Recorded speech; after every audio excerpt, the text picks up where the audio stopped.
Eh, un cordial saludo para todos. Mi nombre es Jorge Andrés Camargo, soy enfermero de la Universidad de Antioquia y magíster en salud pública de la Universidad Autónoma de San Luis Potosí. El día de hoy es una invitación muy cordial. Les voy a presentar pantalla porque voy a presentar un proyecto que se hizo en el marco de un semillero, el cual coordinaba llamado Rol del Profesional de Enfermería en la Investigación. ¿Cuál fue el motivo?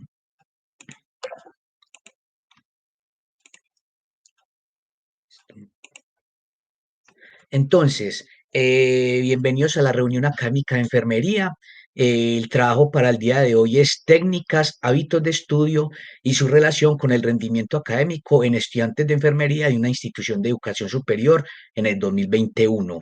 Hay que aclarar que este trabajo se hizo en el marco del semillero rol investigativo del enfermero.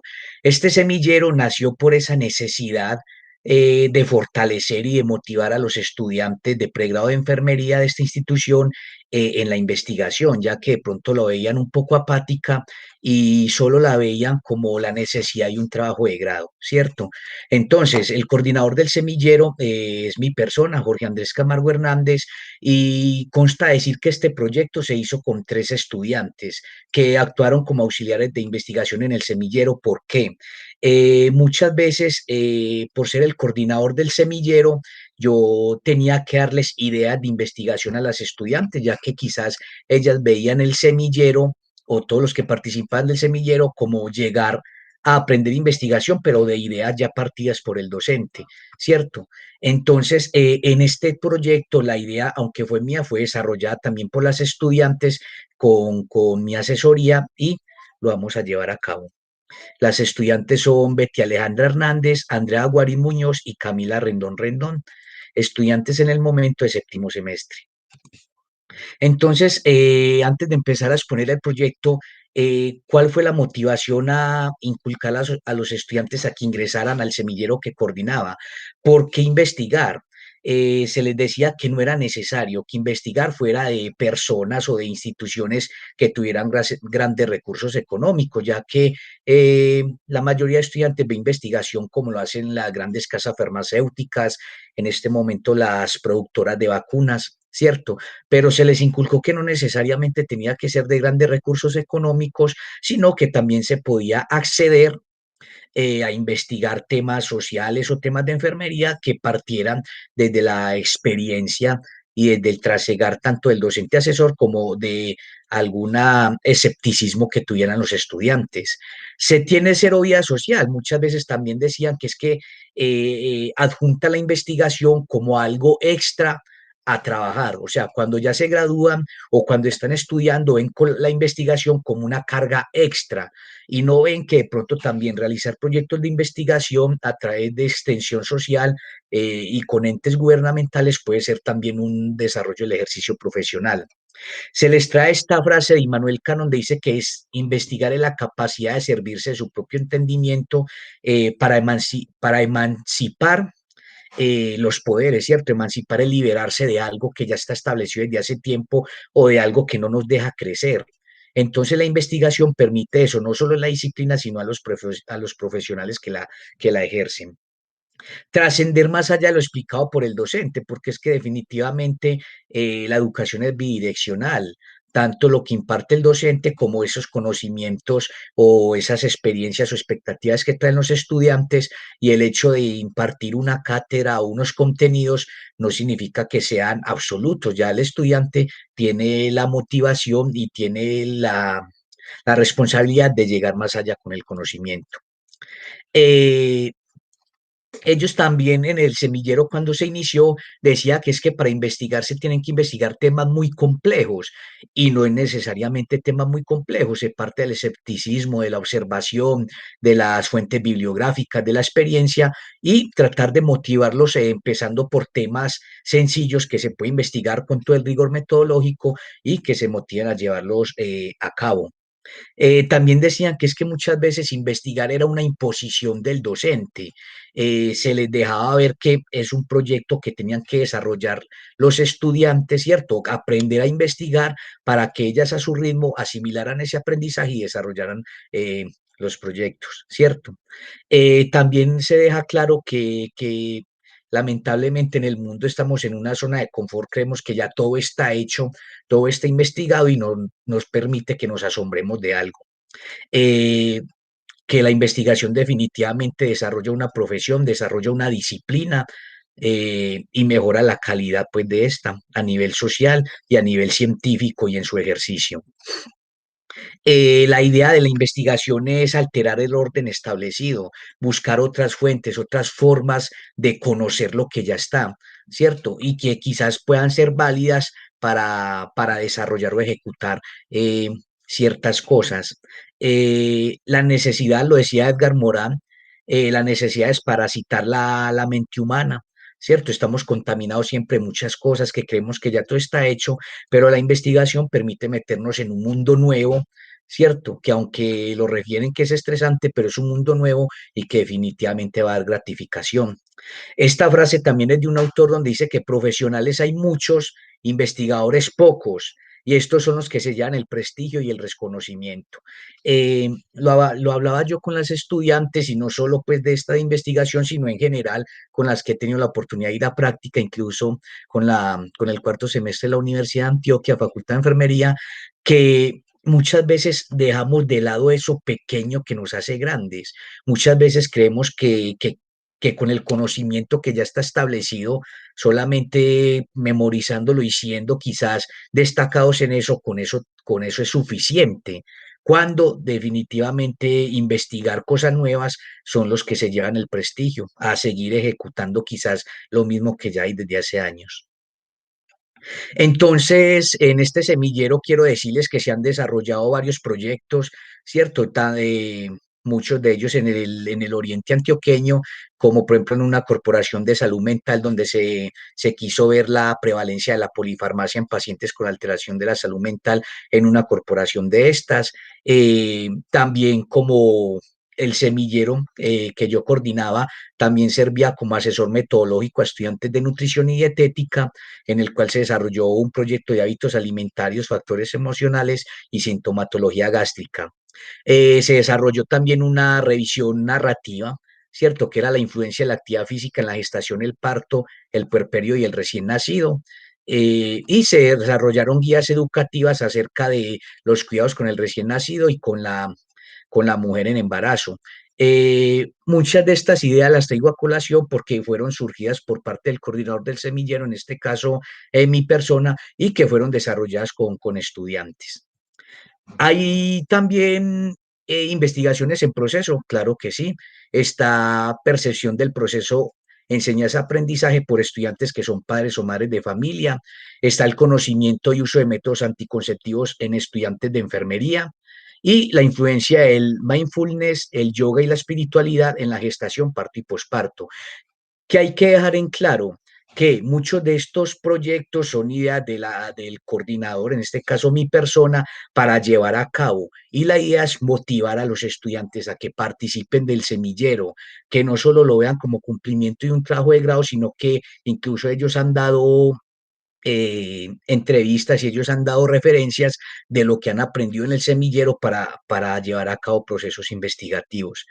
Entonces ya en este corto paso, pues por el semillero que quería contarles de dónde nació fue de ese escepticismo mío como docente, el ver tantas referencias o tantos comentarios que surgían de los mismos estudiantes. El proyecto de percepción del proceso de enseñanza-aprendizaje por estudiantes que son padres o madres nace de que ellos mismos, no, profe, no tengo tiempo de estudiar, mis hijos, tengo que dedicarme a ellos, etcétera, y no aprendo lo mismo, no le dedico el mismo tiempo a estudiar. Entonces, esas, como se los explico a ellos en el semillero, de esas es que nacen la idea de procesos investigativos, ¿cierto? Quizás de esa cosa mínima, pero que los motive a ellos a indagar sobre ese tema.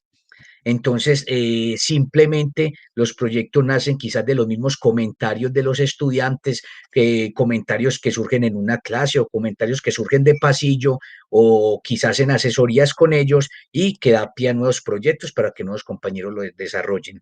Entonces, dando ya inicio al proyecto como tal, ¿cierto? el proyecto que nos compete hoy, técnicas y hábitos de estudio y su relación con el rendimiento académico en estudiantes de enfermería de una institución de educación superior en el año 2021 o en el semestre 2021. ¿Qué tenemos que decir? Hay varios estudios que se han desarrollado, ¿cierto?, en la región, Latinoamérica, en el mundo acerca del tema.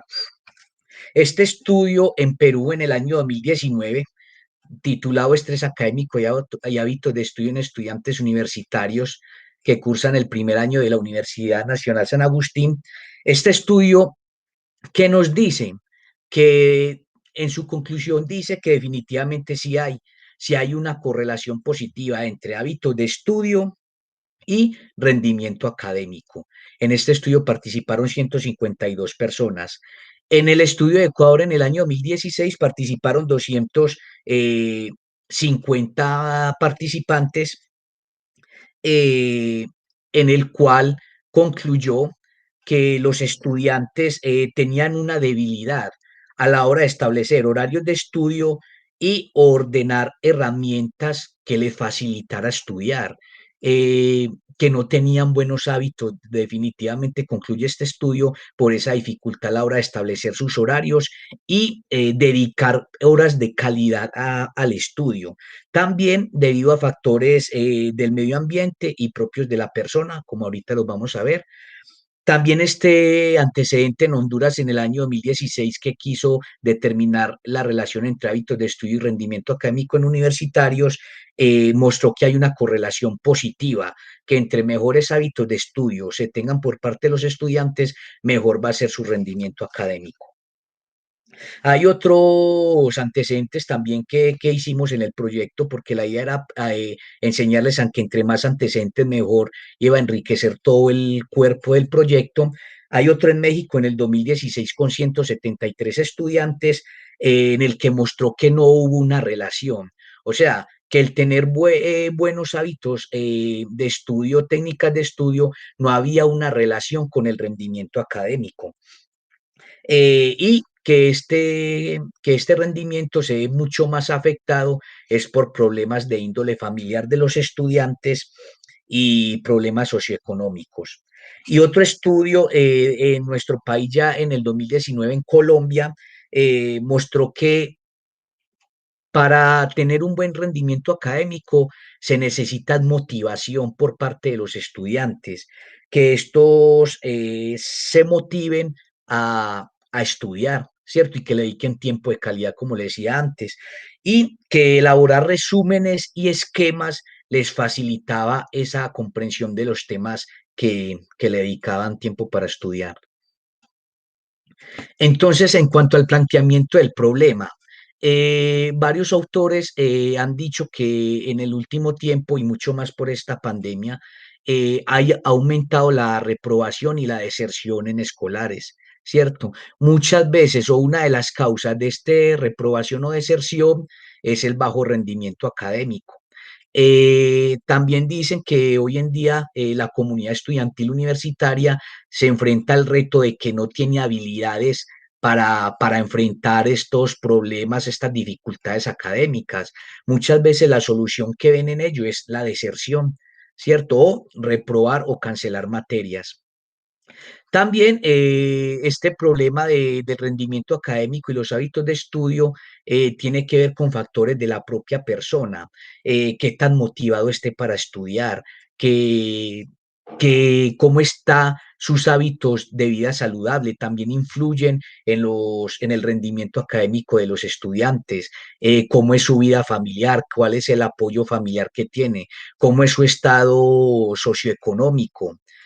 Factores ambientales que también contribuyen a esta problemática es, por ejemplo, estudiar donde haya mucha luz o poca luz, donde haya mucho ruido, ¿cierto? Donde esta persona no se puede concentrar. ¿Cómo está el clima? Si hay mucho calor, si hay mucho frío, también afecta estos que el estudiante adquiera hábitos de estudio y obviamente mejorar su rendimiento académico. Y factores académicos como lo son el promedio, qué tanto lo motiva al estudiante tener un buen promedio o no tenerlo, cuántas materias ve en el semestre, cuántas ha repetido, ¿cierto? Otro problema que conlleva a no tener buenos hábitos de estudio o rendimiento académico es la educación tradicional unidireccional, ¿cierto?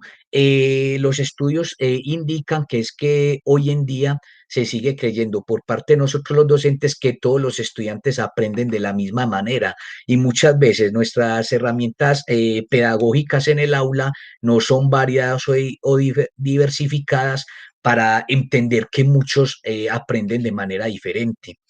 Lo otro es que se les exige a los estudiantes una memorización a corto plazo, donde refieren los investigadores y expertos en el tema, esa memorización a corto plazo lo que va a hacer es que aprendan para un examen, pero que no tengan buenos hábitos para luego ejecutar en el desarrollo profesional eso que aprendieron. Eh, Esto definitivamente también, quizás lo que saquen en la evaluación va a hacer que los estudiantes se sientan frustrados y esto afecta el desempeño académico y laboral. Lo otro es que también estos hábitos de estudio se ven afectados por la gran cantidad de información que hay disponible. Muchas veces la información, aunque el Internet y estudios demuestran que muchos estudiantes tienen acceso a Internet, tienen mucha información acerca de un tema y no saben filtrarla. Entonces, la idea es que para crear buenos hábitos de estudio se deben tener herramientas donde se consolide una base sólida de conocimientos fuertes, conocimientos científicos validados, para así generar pues como buenos hábitos de lectura y de estudio y a la hora de ejecutar lo que se leyó, pues se tenga la mejor evidencia posible. ¿Cuál es la justificación? Nos dice un autor que es que los hábitos que adquieran los estudiantes mientras están, valga la redundancia, estudiando su carrera profesional, impactarán en el futuro, en el actuar profesional. O sea, cómo está estudiando ese alumno, cómo está desarrollando sus actividades ese alumno o ese estudiante, porque esto también va a impactar en el ejercicio profesional. Este estudio que hace este autor Enrique dice que es que si no tiene buenos hábitos de estudio durante la carrera profesional, en el momento en que se gradúa y ejerce su profesión, no va a sentir tanta satisfacción ni motivación para hacerla. Entonces, mire qué importante es un acompañamiento pedagógico a estos estudiantes durante el curso de su carrera. También vemos el contexto académico actual, donde han aumentado las instituciones de educación superior en enfermería. En Antioquia lo hemos visto cómo ha aumentado el número de las instituciones que ofrecen la carrera y por ende aumenta el número de estudiantes. Y al aumentar esto, pues se necesita obviamente capacitar con calidad y acompañamiento pedagógico a estos futuros enfermeros. Hay un aumento en la cobertura para las personas acceder a la educación superior, sí, pero también había un aumento en la deserción escolar. Acá en Colombia, la deserción escolar, según este estudio de Ferreira Botero en el 2017, estuvo en el 37% y actualmente sigue rondando esa cifra. Entonces, la deserción escolar, los estudios han mostrado que tienen que ver más con el bajo rendimiento académico y problemas socioeconómicos. Entonces, mire lo importante impactar estos dos ítems. Eh, Otra forma de justificar el proyecto, se les dice en el semillero, es tener en cuenta los objetivos de desarrollo sostenible que están para el 2030, que antes llamados objetivos de desarrollo del milenio. Entonces, ¿qué nos dice un objetivo de desarrollo sostenible para el 2030? Que la educación debe ser con calidad porque garantiza una vida digna de todas las personas, que es quizás por lo que todas las personas y la sociedad reclama a todos los gobiernos una vida justa, una vida digna a través del acceso a la educación de calidad. Esto definitivamente va a impactar y disminuir los índices de pobreza y desigualdad. Los hábitos también es importante estudiarlos porque es que va a ser un predictor del éxito o fracaso escolar.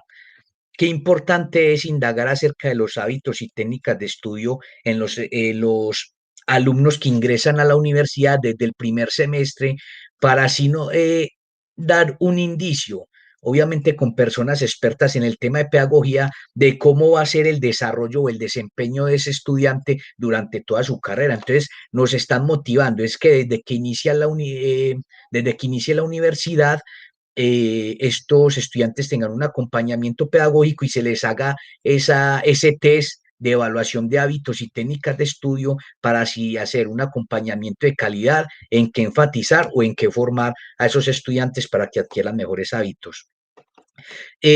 También porque el sistema educativo actual se centró en evaluar conocimientos para poder culminar un curso y después de culminar todos los cursos graduar a esa persona, pero olvidando ese acompañamiento pedagógico y acompañamiento de calidad para desarrollar esos hábitos que en el ejercicio profesional le permitan desempeñarse de la mejor manera y con la mejor actitud.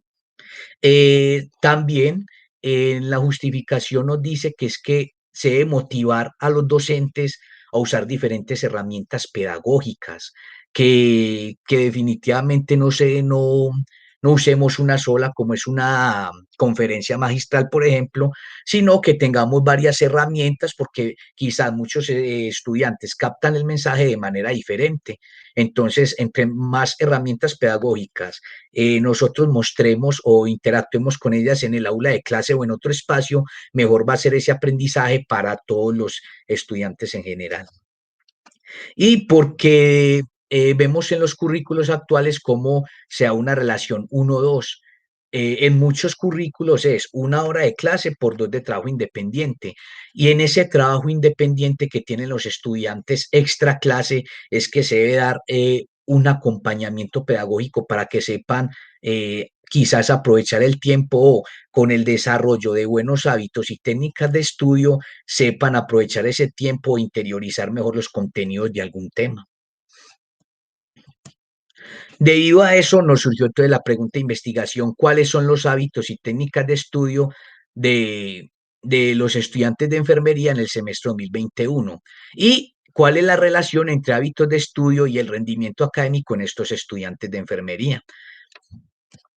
¿Cuáles fueron los objetivos del trabajo? Entonces, el objetivo general era determinar esos hábitos y técnicas de estudio y la relación con los estudiantes de enfermería de esa institución de educación superior. El primer objetivo específico fue caracterizar sociodemográficamente los estudiantes. El segundo objetivo específico fue identificar las técnicas de estudio utilizadas por los estudiantes de enfermería. El tercer objetivo específico fue identificar el nivel de hábitos de estudio de los estudiantes de enfermería. Y el cuarto y último objetivo específico fue correlacionar los hábitos de estudio con el rendimiento académico de estos estudiantes. En el marco teórico, ¿qué se incluyeron? Palabras como hábito, ¿cierto? Hábito como la forma de adquirir algo que no se ha tenido anteriormente y que luego, después de adquirirlo, ya se hace por repetición de manera natural, ¿cierto? Eh, Hábitos de estudio, como nos lo define estos educadores, ¿cierto? Como actividades o acciones permanentes que un alumno va adquiriendo ante nuevos contenidos, de manera que sea más fácil conocerlos, comprenderlos y aplicarlos. Entre estos hábitos, ¿cuáles se encuentran? Lograr condiciones idóneas para estudiar, aprovechar el tiempo de estudio, eliminar elementos distractores, seleccionar correctamente las fuentes de la información, entre otros, lo que hablábamos de que están saturados de información, pero que hay que enseñarles a elegir la mejor para ponerla en práctica. ¿Qué otros temas incluimos en el marco teórico? Técnicas de estudio. Llama la atención cómo Ceder y Villalonga, ¿cierto? Refieren que es que hay una diferencia marcada entre hábitos y técnicas. Hábitos es aquello más intangible que influye en el aprendizaje de los estudiantes, mientras que las técnicas son más tangibles, son más medibles. ¿Qué refiere Ceder y Villalonga en cuanto a las técnicas de estudio? Que son estrategias que usan las personas o los estudiantes para memorizar y aprender lo que se enseña. ¿Cuáles? Subrayar, hacer mapas conceptuales, ver videos, ir a la biblioteca, usar medios tecnológicos como el celular y los computadores. El celular muchas veces visto, como lo vamos a ver en los estudios más adelante para tomar fotos y captar lo que quizás no se toma en un momento rápido, y los computadores porque no toman nota en un cuaderno, sino que lo toman directamente en su medio tecnológico. Y sumado a esto, se añaden los hábitos. ¿Cuáles son los hábitos de estudio? Concentración, motivación, el entorno, el acompañamiento familiar, ¿cierto? Que pueden favorecer o desfavorecer el aprendizaje. Otros tópicos que tenemos dentro del marco teórico es la diferencia y relación entre hábitos y técnicas, como se los dije, el rendimiento académico y la clasificación del rendimiento académico. Este rendimiento académico, surtiéndonos pues de varias fuentes, nos dice que es expresado como en el logro de los objetivos propuestos por un estudiante durante un tiempo determinado, en este caso durante el semestre. Y si ese logro de esos objetivos si fue superior, si fue acorde a lo que quería, o definitivamente fue inferior, no fue acorde a lo que quería. Un autor refiere que el rendimiento académico se puede expresar con un número, como lo vemos actualmente en las calificaciones o en las evaluaciones, que se expresa con un número en el que muestra un nivel que obtuvo ese estudiante durante la ejecución de sus actividades académicas. Y la clasificación, tomamos en cuenta el que se usa en la universidad, ¿cierto? Que ahorita lo vamos a ver de bajo, eh, medio, alto y superior. Esas cuatro categorías que ahorita las vamos a ver. Pues la metodología de este estudio fue un estudio cuantitativo, ¿cierto? Descriptivo, observacional, de corte transversal, con alcance correlacional, por lo que relacionamos en esta parte las variables de hábitos de estudio con rendimiento académico. La población y muestra fue un muestreo por conveniencia, donde se escogieron estudiantes de enfermería del segundo al octavo semestre. ¿Y por qué el segundo al octavo semestre? Porque el primer semestre aún no tenía la calificación de su promedio académico, todavía no tenía promedio académico. En este muestreo se salieron 777 estudiantes. Hay que decir aquí que el total de estudiantes de enfermería de esa institución, del segundo al octavo semestre, eran 207 personas. Y de esas 207 personas, pues nos contestaron la encuesta 177 estudiantes. ¿Cuál fue el instrumento de recolección? El instrumento de recolección de la información, previo correo pues al creador del mismo, ¿cierto? Y a los que lo han venido desarrollando a lo largo de los años, es el inventario de hábitos de estudio, el CAMS 85, muy usado en varias investigaciones acerca de la pedagogía en universidades. ¿Qué se hizo? Ese cuestionario, como ahorita lo vamos a ver, se metió en una encuesta de Google Forms, se creó una encuesta de Google Forms para enviar a todos los estudiantes vía correo electrónico y vía WhatsApp a través de los representantes de grupo. Entonces, ese link de esa encuesta por Google Forms se envió tanto por correo personal a cada uno de los 207 estudiantes, como también a través del representante de cada grupo, ¿cierto? De cada semestre, se los hiciera llegar a todos los estudiantes. Solo se podía contestar una vez. El cuestionario quedó abierto 4 días, desde el 1 de junio del 2020 hasta el 4 de junio del 2020, y se cerró ese día a las 8 de la noche. Como les decía, la respuesta fue de 177 estudiantes, o sea que la respuesta fue superior al 70%, donde muchas teorías dicen que en una encuesta, cuando es así de autollenado y enviada pues para que las mismas personas ya sea correo electrónico o vía telefónica o mediado por la tecnología la contesten, se dice que si es superior al 40% se puede decir que el estudio pues puede ser válido, ¿cierto? Si el 40% de esa población total a la que fue enviada esta encuesta. Criterios de inclusión: ser estudiante de enfermería entre el segundo y el octavo, que hayan firmado el consentimiento informado que iba inmerso dentro de la encuesta de Google Forms, que fueran mayores de 18 años, Exclusión, estudiantes del primer semestre de enfermería, por lo que ya decía, ¿cierto? No tenían esa calificación del promedio académico porque no habían terminado su semestre y estudiantes que no respondieron la encuesta completamente porque ya los resultados de la encuesta de Google Forms iban a un Excel ya creado y aquellos que definitivamente no completaran el cuestionario, pues no se tenía en cuenta para el análisis.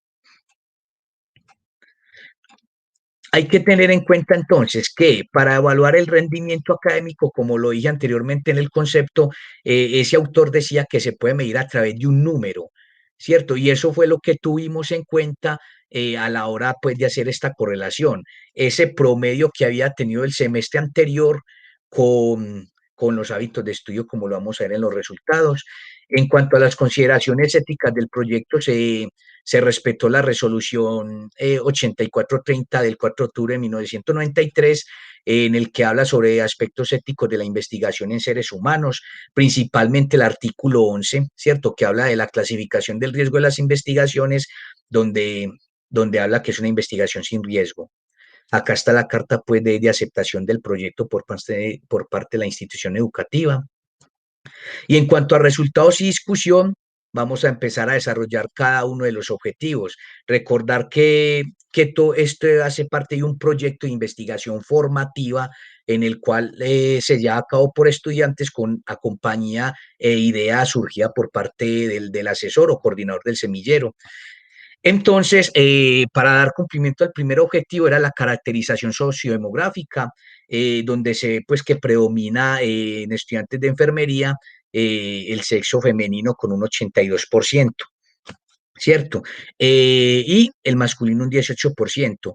Esto se relaciona con lo que dice el Ministerio de Educación Nacional. El Ministerio de Educación Nacional para el año 2019 dice que, que definitivamente en las universidades hay más mujeres que hombres. Ellos relatan obviamente un porcentaje quizás más parejo, donde el 53% son mujeres y el 47% son hombres. Pero otro estudio también realizado en Colombia en facultades de ciencias de la salud dice que predomina el sexo femenino por encima del 75%, entonces quizás relacionándolo más con los resultados pues, del estudio. En cuanto a la distribución porcentual de la edad, ¿cierto? Por rango de edad, vemos que predomina el de 18 a 21 años, ¿cierto? Esto se relaciona también con lo que dijo el Ministerio de Educación Nacional, que el 49.9% de los universitarios del país se encuentran en el rango de edad entre 17 y 21 años. Entonces, como 17 años no era un criterio, pues era un criterio de exclusión del trabajo. Entonces, entre 18 y 21 años se encuentra un 49.4, muy cercano a lo que dice el Ministerio de Educación Nacional, que dice que el 49.9 se encuentra en este rango de edad, ¿cierto?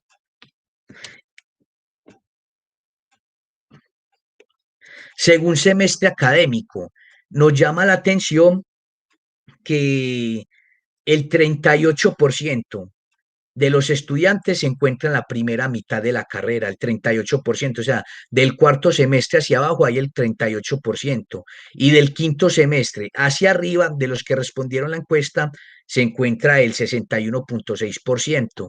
¿Esto con qué tiene que ver? Primero, la institución surgió un proceso de cambio de pensum, ¿cierto? De registro calificado acá en este cuarto semestre, entonces por eso el quiebre y por eso la disminución del número de estudiantes. En ese traslado de un registro calificado a otro hubo una disminución, ¿cierto? Porque los estudiantes fuera de los que se quedaron, no cogieron materias, etcétera. Por eso se ve esta disminución en el cuarto semestre, porque ahí es donde iban en ese entonces los estudiantes de ese cambio, pues, de la reforma curricular y registro calificado. Y algo que también llama la atención, como lo dice el estudio del Banco Mundial, que es que en esta primera parte de la carrera es donde mayor deserción escolar y universitaria hay, ¿cierto? Solo el 50% de los estudiantes que inician una carrera a nivel global en Colombia la terminan, o sea, de todos los que empiezan, solo la mitad la alcanza a terminar. Entonces, mire qué importante es saber de esto para lo que vamos a ver de hábitos y técnicas de estudio. Sin embargo, también tener en cuenta que la deserción es mucho menor en el área de la salud. Dice el Ministerio de Educación Nacional, ¿cierto?, que la tasa de graduación en Colombia en carreras del área de la salud es del 44,3%, siendo la más alta, imagínense, siendo la más alta 44,3%, o sea, ni siquiera la mitad. Entonces, ¿cómo estarán quizás las otras carreras?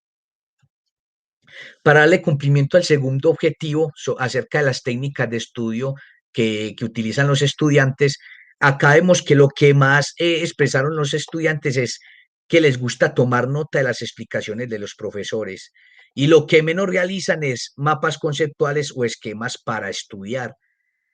Esto se relaciona con un estudio realizado en la Universidad de Harvard en el 2014, donde ellos dicen que lo más relevante para poder aprender y retener la información es tomar nota a mano de las explicaciones de los docentes. Y que ellos, los estudiantes, refieren que copian lo más importante, que copian muchas veces lo que el docente dice más de lo que tiene proyectado en una filmina o en una diapositiva. Y, y en este estudio también se refiere que no hay tanto aprendizaje significativo con el uso de artefactos tecnológicos, o sea, prefieren para retener información y captar lo que dice el docente, tomar nota a mano, y el uso de celulares, ya sea para tomar foto a lo que está proyectando el docente o el uso de computadores para tomar nota, fue lo menos utilizado porque en el estudio decían que era un distractor más al proceso de aprendizaje.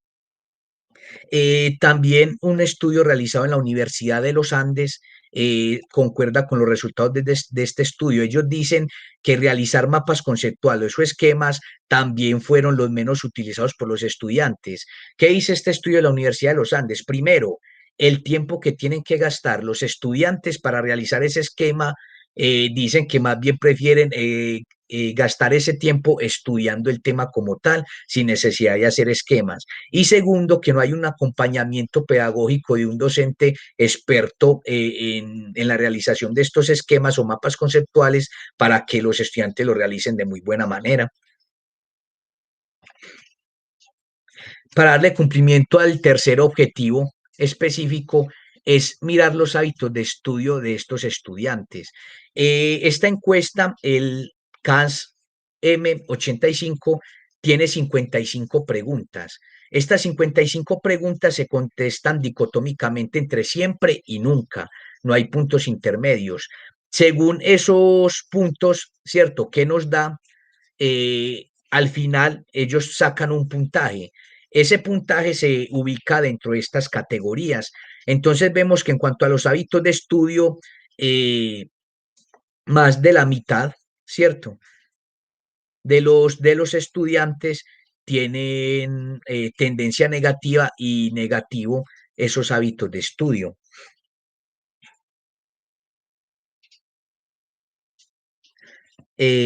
Acá vemos pues como la distribución por frecuencias relativas y absolutas, como manera de educación y como manera de acompañamiento y aprendizaje para los estudiantes. Obviamente, cuando resultados son totalmente cero, pues lo ideal es no ponerlos en una tabla. Esto no va en una tabla, pero como les dije, es un proyecto de investigación formativa para motivar a los estudiantes a investigar, ¿cierto? Pero vemos como la tendencia negativa y lo negativo fue lo que más resaltó en cuanto a los hábitos de estudio pues, de estos estudiantes. Para mirar esta relación, ¿cierto? Se utilizó la prueba de chi cuadrado para variables categóricas. ¿Qué nos mostró la prueba de chi cuadrado en cuanto a los resultados de los estudiantes y el rendimiento académico? Que no hay una significancia, ¿cierto? Que no es significativa. O sea, que no hay relación entre los hábitos de estudio y el rendimiento académico de los estudiantes. ¿Esto por qué puede ser? Primero, eh, varios antecedentes que se consultaron para este proyecto mostraron que es que en muchas de esas universidades tenían como materia lectiva el curso de hábitos y técnicas de estudio que tenían que ver los estudiantes a inicios de semestre durante todo un semestre y obviamente aprobarla, y que era acompañado por pedagogos. Mientras que en esta institución de educación superior, pues esta materia no la había, y quizás en muchas de nuestras universidades en Antioquia, en Medellín o en el país, este curso no está disponible así como entre la malla curricular para los estudiantes. Segundo, la forma en calificar. La forma en calificar acá en Colombia, en la mayoría de universidades es de 1 a 5. Estas otras universidades quizás lo tenían con un número hasta 10, y la clasificación era muy diferente, no eran estos 4 categorías de superior, alto, básico y bajo, sino que tendrían hasta 5 categorías, incluyendo la muy baja. Entonces, eso también fue quizás una diferencia y que podría atenuar al resultado del estudio. ¿Por qué no fue significativa? Muchas veces también vimos en los resultados que, que no necesariamente el estudiante que tenía buenos hábitos de estudio, según la evaluación que nos dio acá, tenía el mejor rendimiento académico. Podía tener buenos hábitos de estudio, pero no tenía un buen promedio, ¿cierto? Que fue el dato que se les pidió para evaluar ese rendimiento académico. Entonces vemos esto acá pues como significativo. ¿Con qué se relacionan los resultados de este estudio? Con un estudio realizado en México en el año 2016, donde no hubo correlación tampoco entre hábitos de estudio y rendimiento académico, que lo que influía más en el rendimiento académico era los factores socioeconómicos del estudiante, la motivación que tenía para afrontar esa carrera y qué tan acompañado familiar y socialmente estaba ese estudiante para enfrentar pues los retos académicos. Sin embargo, el resultado se contrapone principalmente al de 3 estudios, uno en Perú en el año 2019, otro en Honduras en el 2016 y el de Ecuador del 2019, donde sí encontraron correlación positiva, pero como los dije, en varios de estos países, principalmente en Perú, se lleva una calificación diferente. Algo para enseñarles también a los estudiantes. Acá se usó el programa SPSS 18, versión 18, ¿cierto? Para sacar la prueba de chi cuadrada. Algo que también se quiso mirar, aunque no fue objetivo pues, de la investigación, pero para enseñarles cuando había una significancia, ¿cierto? Que era cuando la pera por debajo de 0,05, quisimos hacer a través de la prueba de T-Student de muestras independientes. ¿Qué diferencia hay entre el rendimiento académico entre las mujeres y los hombres? ¿Cierto? El resultado, usando pues la prueba de T-Student de muestras independientes, un nivel de confianza del 95%, eh, con la distribución de datos normal y asumiendo pues las varianzas iguales, que fue significativo. Esta significancia positiva también lo relaciona con un estudio en Chile en los últimos años, donde dicen que es que las mujeres articulan más el estudio al lenguaje y a la reflexión a la hora de realizar sus pruebas académicas que los hombres, y que el hecho de reflexionar más, o reflexionar más, sí, una pregunta a la hora de responderla que los hombres, hace que esta diferencia entre el rendimiento académico sea significativa para hombres y mujeres. Como conclusiones que tenemos principalmente, que obviamente el programa de enfermería predomina el sexo femenino, que, que el mayor número de estudiantes es de la segunda parte, de la segunda mitad de la carrera.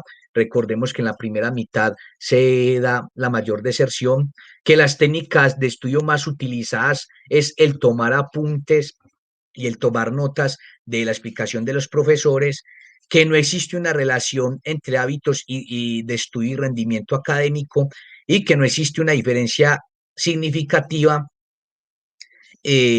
bueno, que existe una diferencia significativa entre las personas, entre mujeres y hombres, cuanto a su rendimiento académico. También, ¿qué queremos concluir?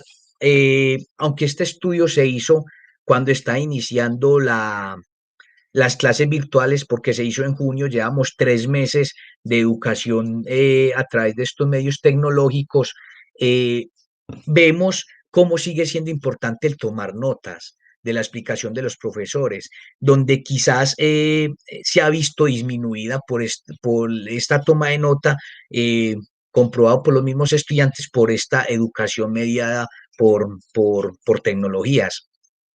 También que es importante que lo señalan en el problema, qué formación tenemos los docentes en pedagogía, qué formación tenemos para acompañar a estos estudiantes en la adquisición de buenos hábitos y técnicas de estudio, porque muchas veces en la justificación es que también la exigencia de los docentes va más encaminada a que memoricen contenidos para ganar una evaluación y que muchas veces no se educa en cuanto a la adquisición de estos hábitos o en cuanto a enseñar a estudiar en ese tiempo de horas independiente, ese tiempo o horas independiente o de trabajo extraclase que tienen los estudiantes para, para llevar a cabo pues todas sus actividades.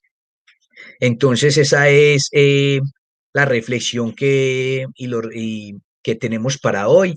Espero pues que haya sido gratificante pues para toda la audiencia y el reto está en cómo hacer que se logren mejores hábitos de estudio y técnicas de estudio en estos estudiantes actualmente y que se vean reflejados en un futuro. Decían los autores, los hábitos y técnicas que tengan durante su carrera se ven reflejados en cómo va a ser su ejercicio profesional y queremos que enfermería sea una profesión, una disciplina donde el ejercicio se base por la motivación y la gratificación que tengan las personas para, para ejercerla, ¿cierto? Entonces, espero haya sido de su agrado. Eh, Éxitos. Muchas gracias.